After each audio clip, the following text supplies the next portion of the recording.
Hello guys, my name is Mac. For today's video, meron tayo i-unbox na router. Ang brand niya ay Huawei. Ang model niya ay BE3 na Wi-Fi 7. So ano yun, intro muna tayo.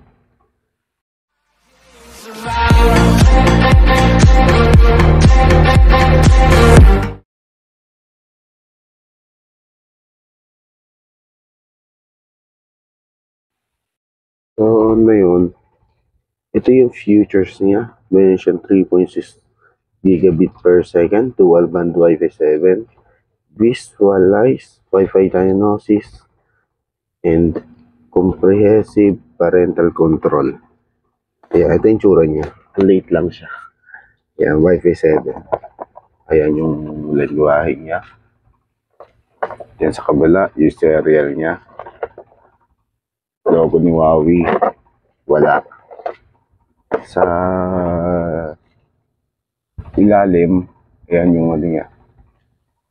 May para isi-set up siya, may application siya. Ayan. Buksan natin. Nakasil pa siya. Ayan. Ito ang nakasil.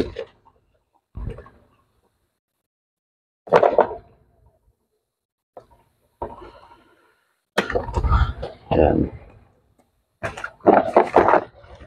Ayan. Pabuksan, unit agad. Ayan. Unit. Tabi muna natin. Quick start guide. Yan, manual.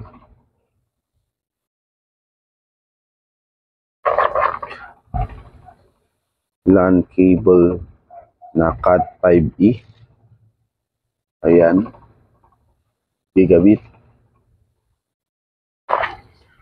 And adapter na 12 volts and 1 ampere. Ayan. Then karton, wala na. And unit itself. Ayan. Ayan niya yung itsura niya. Then, yung antena niya ay naangat yan. Ganyan. Yan. Dito naman tayo sa ventilations niya. Yan, may butas siya ng 4. Yan, 1, 2, 3, 4. 4 pala. Then, meron siyang reset button and the UPS mode. Then, meron siyang 2.5 gigabit per second na port. And 2, 3, 4 is 1 gigabit per second lang. Then, DC port na 12 volts. Ayan. So, ito lang yung unboxing ni Huawei BE. Ayan. Huawei BE3. Ayan siya. Sa next video, paano siya i-set up or ano. Ayan. Ayan. So, huwag kalimutan mag-subscribe and click the notification bell pag may new video ako, mana-notify ko kayo. So, ito lang yung unboxing ni Huawei BE3 na Wi-Fi 7.